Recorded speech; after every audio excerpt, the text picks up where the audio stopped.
বাংলাদেশে গোটা ফেসবুক এখন ডিমময়। নিউ ইয়র্কে ডিমের দাম এখন কত? ডিম মারলে যুক্তরাষ্ট্রের আইনে সাজা কি? কিভাবে কাপড় থেকে ডিমের দাগ তুলবেন? এমন নানান বর্ণিল খবর দিচ্ছে সংবাদ মাধ্যমও। তবে বাংলাদেশি টাকায় 50 টাকা দামের ডিম ছোড়ার কাহিনী নিউ ইয়র্কে বলেই হয়তো তা নিয়ে কোনো মাথা ব্যথা নেই বাংলাদেশ পুলিশের। বরং তাদের মাথা থেকে শুরু করে সারা শরীরের ব্যথা এখন কার্যক্রম নিষিদ্ধ থাকা আওয়ামী লীগের মিছিল আর দলটির তৎপরতা। 24শে সেপ্টেম্বর একদিনেই 244 জনকে গ্রেপ্তারের খবর যেখানে বড় করে ফলাও করে প্রচার করার কথা, সেখানে উল্টো পুলিশ এবং স্বরাষ্ট্র মন্ত্রণালয়ের চিন্তা আরো বেড়েছে।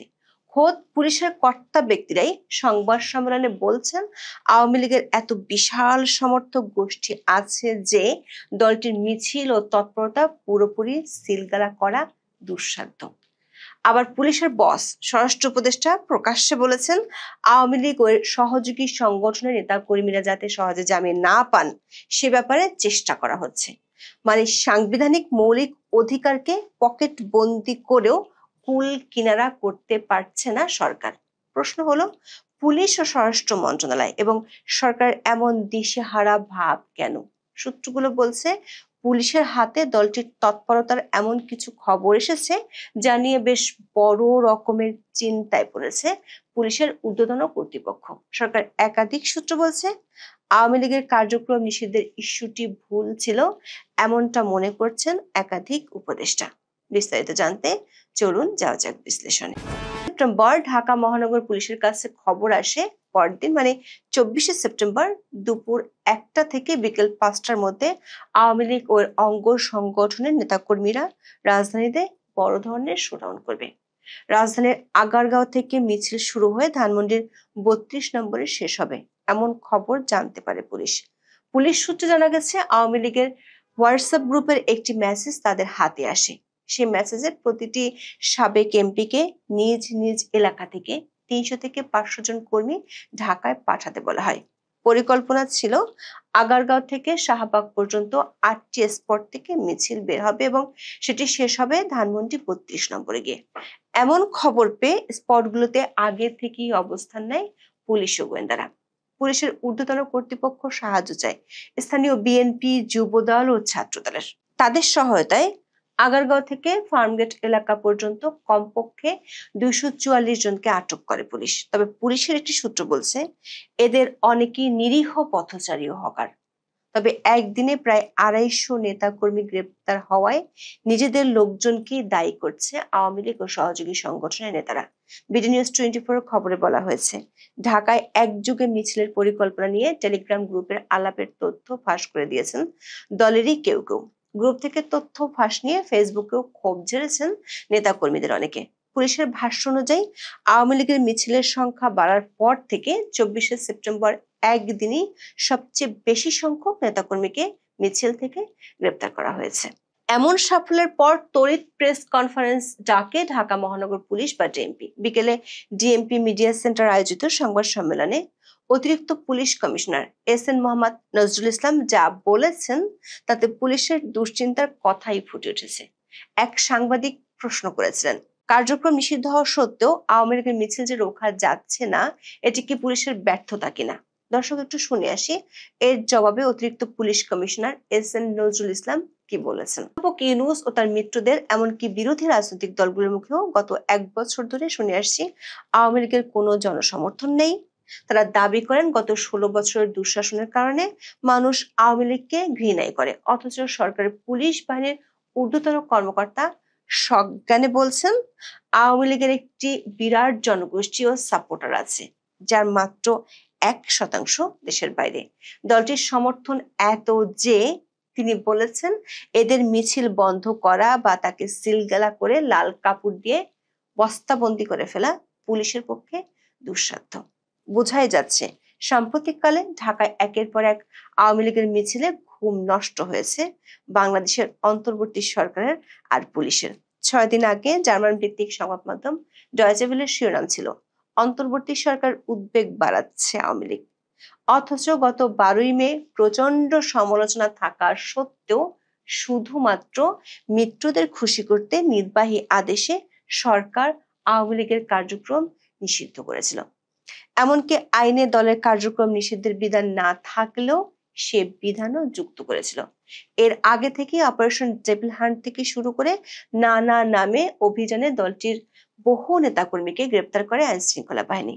সরকার একাধিক সূত্র বলছে, সরকারের ধারণা ছিল এত কিছু করার মধ্য দিয়ে দলটির নেতাকর্মী ও সমর্থকরা দমে যাবে, কিন্তু ফল হয়েছে ঠিক উল্টো। বরং সরকারের শাস্তির হুঙ্কার এড়িয়ে দ্বিগুণ উৎসাহে ঝটিকা মিছিল করে চলেছে আওয়ামী লীগ ও ছাত্রলীগের কর্মীরা। দেশের বাইরে ছড়িয়ে পড়েছে একই ধরনের প্রবণতা। নিউ ইয়র্কে জিম বৃষ্টির আগে দুবাইয়ে বাংলাদেশ শ্রীলঙ্কা ক্রিকেট ম্যাচ দেখতে গিয়ে প্রবাসী বাংলাদেশিরা স্টেডিয়ামে বঙ্গবন্ধু শেখ মুজিবুর রহমান ও শেখ হাসিনার নামে স্লোগান দিয়ে মিছিল করেন। আর দেশে মিছিলের সংখ্যা যেমন বেড়েছে, তেমনি পুলিশের গ্রেপ্তারের সংখ্যাও বাড়ছে। পুলিশের সূত্র মতে শুধু ঢাকায় গত 21 দিনে 92টি মিছিল হয়েছে, আর সারা দেশে 200-র বেশি মিছিল হয়েছে। ডিএমপি বলছে 24শে সেপ্টেম্বর একদিনই 244 জন ধরেছে তারা, আর কয়েক সপ্তাহে 500-র বেশি নেতাকর্মীকে গ্রেপ্তার করেছে। ঢাকার বাইরে খুলনা, কুমিল্লা সহ বেশ কয়েকটি জেলায় বড় মিছিল হয়েছে, সেখান থেকেও গ্রেপ্তার করা হয়েছে।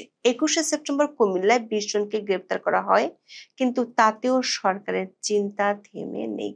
21শে সেপ্টেম্বর স্বরাষ্ট্র মন্ত্রণালয় আইন শৃঙ্খলা সংক্রান্ত উপদেষ্টা পরিষদ কমিটির সভায় বিষয়টি নিয়ে পুলিশ পরিষ্কার জবাব দিয়েছে। পুলিশ বলেছে, শুধু মিছিল নয়, আওয়ামী লীগের প্রতি মানুষের সমর্থনও বাড়ছে। দলটি মিছিল বের করলে ফুটপাতে দাঁড়িয়ে থাকা মানুষ হাততালি দিয়ে সাধুবাদ জানাতে দেখা যাচ্ছে। এক পুলিশ সদস্য ওই মিটিংয়ে বলেছেন, বহু নতুন পুরাতন দলের চেয়ে আওয়ামী লীগের মিছিলে লোক বেশি হচ্ছে। অনেকে মনে করেন সরকার ও সরকারি মব বাহিনীর সন্ত্রাসের পাশাপাশি দেশ পরিচালনায় সরকারের ব্যর্থতা এর জন্য দায়ী। আওয়ামী লীগের তৎপরতা ঠেকাতে পুলিশকে কিছু ভিন্ন উদ্যোগ নিতেও দেখা গেছে, কিন্তু তাতে কাজ হচ্ছে না। আওয়ামী লীগের নেতাকর্মীদের বাসা ভাড়া না দিতে চট্টগ্রামে পুলিশ মাইকিং করেছিল, সেটি করেও আরো বেশি সমালোচনার জন্ম দেয়। ঢাকায় যেহেতু মিছিল বেশি হচ্ছে, তাই ডিএমপি পুলিশের উপর খবরদারি করার পন্থাও নিয়েছে ঊর্ধ্বতন কর্তৃপক্ষ। গত সপ্তাহে ডিএমপির 50টি থানার ভারপ্রাপ্ত কর্মকর্তাদের উদ্দেশ্যে বক্তব্য দেন কমিশনার শেখ মোহাম্মদ সাজ্জাদ আলী। সেখানে তিনি আওয়ামী লীগের মিছিল ঠেকাতে না পারলে চাকরি নট করার হুমকিও দেন। তিনি যেদিন এই নির্দেশনা দেন, সেদিনই রাজধানীর শেরেবাংলা নগর, তেজগাঁও এবং হাজারীবাগ থানা এলাকায় আওয়ামী লীগের একাধিক ঝটিকা মিছিলের ঘটনা ঘটে। এরপর শেরেবাংলা নগর থানা ও মোহাম্মদপুর থানার একজন সহকারী পুলিশ কমিশনার সহ একাধিক কর্মকর্তাকে প্রত্যাহার করা হয়। বাংলা ট্রিবিউনের খবরে বলা হয়েছে, এমন সিদ্ধান্তে উল্টো মাঠ পর্যায়ের পুলিশ সদস্যদের মাঝে ক্ষোভ ও হতাশা দেখা দিয়েছে। পুলিশের ঊর্ধ্বতন কর্তা ব্যক্তিরা যেখানে প্রকাশ্যে বলছেন আওয়ামী লীগের মিছিল রোখা সম্ভব নয়, সেখানে ঝটিকা মিছিলের জন্য মাঠ পর্যায়ের পুলিশকে শাস্তি দেওয়ার অর্থ হলো সরকার কাউকে খুশি করার জন্য কিছু স্ট্যান্ডবাজি করতে চায়। পুলিশের চেয়ে আওয়ামী লীগকে নিয়ে বেশি চিন্তা পুলিশের বস স্বরাষ্ট্র উপদেষ্টা জাহাঙ্গীর আলম চৌধুরীর। গত 21শে সেপ্টেম্বর স্বরাষ্ট্র মন্ত্রণালয়ের বৈঠকে একটি পরিসংখ্যান তুলে ধরা হয়। বলা হয়, গত বছর 5ই আগস্টের পর রাজধানীতে যত আওয়ামী লীগ নেতাকর্মী গ্রেপ্তার হয়েছেন, তাদের মধ্যে 41% জামিন পেয়েছেন। ঢাকার বাইরে এই সংখ্যা 61%। স্বরাষ্ট্র উপদেষ্টার ধারণা, এই জামিন যারা পাচ্ছেন তারা আবার মিছিল করছেন, তাই তিনি জামিন দেয়াই বন্ধ করে দিতে চান। সেটি ওই মিটিং এ জানানোর পর 24শে সেপ্টেম্বর চট্টগ্রামে প্রকাশ্যে তা ঘোষণাও করেছেন। প্রশ্ন হচ্ছে, একজন নাগরিকের মৌলিক অধিকারকে স্বরাষ্ট্র মন্ত্রণালয়ের 4 দেয়ালের মধ্যে কি এভাবে বন্দি করে রাখতে চান তিনি? বলেছেন, আওয়ামী লীগের নেতা কর্মীরা যাতে সহজে জামিন না পায়, সে চেষ্টা সরকার করছে। সূত্রগুলো বলছে, পুলিশ ও গোয়েন্দারা যে তথ্য পেয়েছে তাতে সরকারের দুশ্চিন্তা অনেক বেড়েছে। পুলিশের দুটি সূত্র নিশ্চিত করেছে, আওয়ামী লীগ ও অঙ্গ সংগঠন ঢাকার বাইরে অনেকগুলো জেলায় একই সময় একই সাথে বড় ধরনের শোডাউন করবে।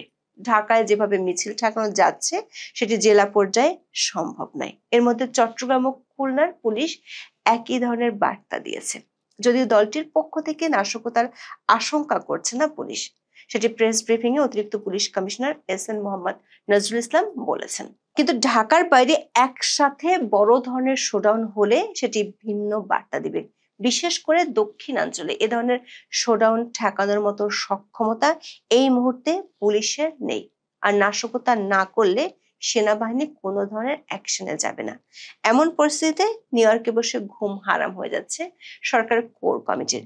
এতটাই বিচলিত যে কোনো উপদেষ্টা আওয়ামী লীগকে নিষিদ্ধ করার বিষয়টি যে ভুল ছিল সেটিও কোর কমিটির বৈঠকে বলেছেন। উপদেষ্টা পরিষদের একজন সিনিয়র সদস্য গত বছর আগস্টে দুই উপদেষ্টা আওয়ামী লীগকে নিষিদ্ধ না করার জন্য যা বলেছিলেন সেটি স্মরণ করেন। তার মধ্যে একজন ছিলেন আইন উপদেষ্টা আসিফ নজরুল। দেখে আসি তিনি কি বলেছিলেন।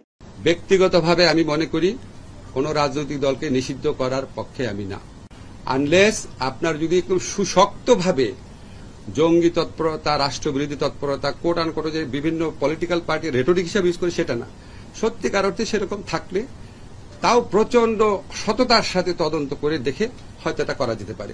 জেনারেল রুল হিসাবে আমাদের সংবিধানে সংগঠন করার স্বাধীনতা আছে। আওয়ামী লীগ বাংলাদেশের স্বাধীনতা সংগ্রামে নেতৃত্ব প্রদানকারী দল, বিভিন্ন গণতান্ত্রিক সংগ্রামে এই দলটার অবদান ছিল। গত 15 বছর তারা যা করেছে সেটা তাদের ঐতিহ্যের সাথে যায় না, সেটা মুক্তিযুদ্ধের চেতনার সাথে যায় না। তারা বাংলাদেশের ইতিহাসে বর্বরতম এক ফ্যাসিবাদ কায়েম করেছিল। এই কর্মকাণ্ডের জন্য ব্যক্তিগত দায় থাকতে পারে, লিডারদের সামষ্টিক দায় থাকতে পারে, বা দল হিসাবে ব্যক্তিগতভাবে আমি বলছি, দল হিসাবে আওয়ামী লীগ নিষিদ্ধ করা দল হিসাবে মনে হয় না সমীচীন হবে। সরকার একাধিক উপদেষ্টা মনে করেন এই নিষিদ্ধের আদেশ আওয়ামী লীগকে শক্তিশালী করছে। সিনিয়র উপদেষ্টারা বারবার দলটিকে রাজনৈতিকভাবে মোকাবেলার কথা বলেছিলেন, কিন্তু সরকার একটি অংশ মিত্রদের খুশি করতে যে সিদ্ধান্ত নিয়েছে সেটি এখন সরকারের ঘুম কেড়ে নিচ্ছে। একজন উপদেষ্টা বলেছেন, একদিনে মিছিল থেকে 244 জন গ্রেপ্তার করার অর্থ হলো মিছিলে বহু লোক ছিল। আর এভাবে গণহারে গ্রেপ্তার, প্রকাশ্যে জামিন না দেওয়ার হুমকি সরকারের ভাবমূর্তির জন্য বিরাট হুমকি। এই হুমকির মধ্যে আওয়ামী লীগ যদি আরো বড় ধরনের শোডাউন করে তাহলে সেটি কিভাবে মোকাবেলা করবে অন্তর্বর্তী সরকার, সেটি এখন বড়